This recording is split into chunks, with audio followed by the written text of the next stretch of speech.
Okay, so there is this little misconception, that you have to do MD or DNP medicine if you want to go for MRCP exam. But that is absolutely not the case. In fact, you can give MRCP just after MBBS, after completion of your internship. For MRCS, you don't even need to complete internship. You can give it before that also. So basically, the criteria is that you should have 1 year of experience post provisional qualification. That is after finishing your final year. So basically, finish your internship and you are eligible. But then people would say that it is not at all possible to clear the steps without actively being in practice. And to that, I wholeheartedly agree. But learning and training, basic skills that are tested in the exams, one does not need MD or DNP and all that thing. Basically, you don't have to clear NEET PG. You can just do house officer job in medicine or other related departments and pass the exams. Furthermore, in India, they also have direct IMT training, internal medicine training, qualification colleges, which along with MRCP give you the same competency as an IMT trained doctor of the UK, which basically eliminates the need of CREST form to be fulfilled by you. It is a form which states all the competencies that you need to demonstrate and get signed off by a UK consultant. You don't need to do that. But when you are doing direct IMT from some institutes in India, you directly get those competencies signed off and you can directly apply for training jobs. However, I would warn you against such colleges as these are extremely expensive, and if you have those kinds of money, it makes more sense to look in the USMLE direction. Furthermore, I do not want to devalue the importance of MD or DNB, as they would definitely help you score more points in your CV. Very important point. I'll make another video describing the point systems and portfolio making, which is arguably more important than the entire journey, as the scores that you get in your portfolio will define whether you will get a residency or not. And also for particular specialties like GP, you have to give the MRSA exam, which becomes a very important factor in overall scoring and deciding whether you will get the residency or not. Okay. Remember, exams like PLAB only give you GMC registration, that is eligibility to practice in UK. But remember, just because you are eligible for a job does not mean you will get a job. In fact, your competitiveness determines if you will get the job, and your portfolio determines your competitiveness. Okay? Since portfolio building is a whole can of worms, we can dig really deep into it. So I'm going to make another video on that. A very important point is that this is a very differentiating point from USA and UK. Unlike USA, in UK, portfolio building is very standardized, and there are fixed and very specific things that you need to complete in order to gain points, and therefore we can go about it very methodically and with a plan. Just a quick teaser: the best and easiest way to gain most amount of points is not by passing MD or DNP, not even completing MRCP exam. They all give you points, but they are really low. And especially speaking about extracurriculars, like for example in India, you can join the MSAI or climbing the college leadership ladder, like for example becoming GS and stuff.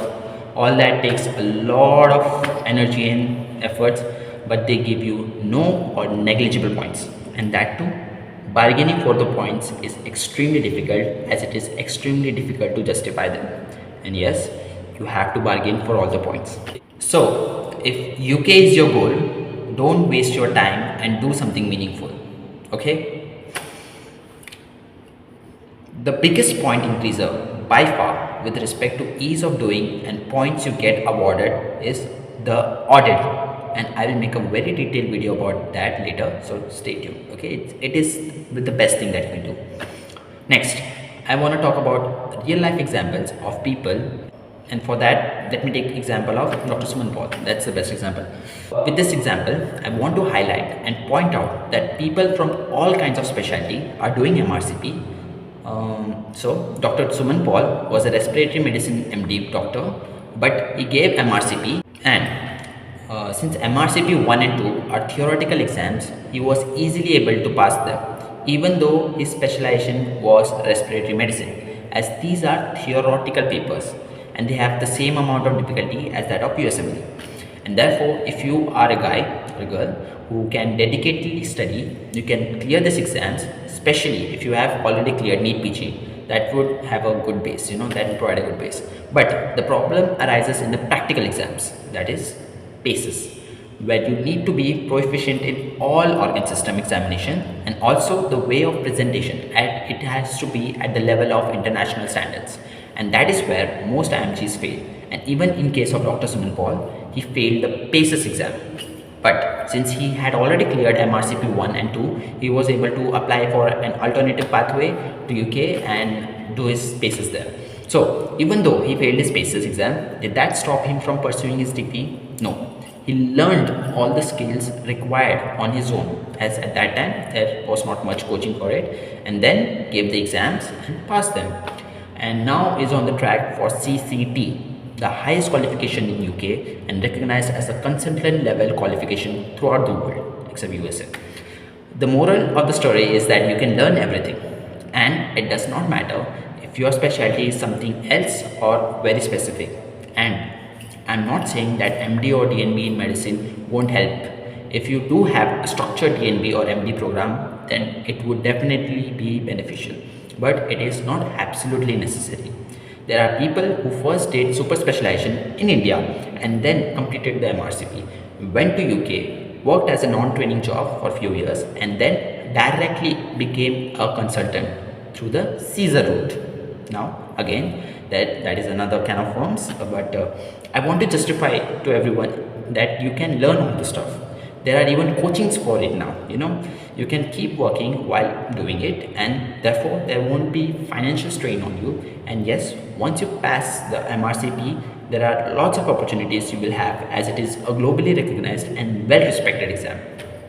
I'll make another video just dedicated to MRCP for better clarity. And yeah, I want to look at the passing rates of MRCP and NEET PG. You will easily understand most stuff from that analytic. Okay, I'm not saying it's gonna be easy, I'm just saying it is definitely doable. However, I just want to put a quick note. The job situation in UK for fresh MBBS graduates is very bad right now. Even if you compare from just a year ago, PLAB is not at all a good option now. There are basically no jobs. Please keep that in mind. If UK is your dream, then don't think about PLAB, or else you will be screwed. In the upcoming video, I will discuss thoroughly the job situation and also discuss real life experience of doctors facing difficulties and how you can avoid them. But since I know most people who are watching this video are also thinking of PLAB, and therefore I want to make sure that they don't get trapped, especially if you don't have other qualifications like MD and DNB. PLAB is not the route. With that being said, thank you for watching. I hope this video would be useful for you all. And yeah, another small point, if you are going to UK just for short term or for small experience, it won't help at all and won't make much difference in your career. Ultimately, your goal should be CCT or Caesar.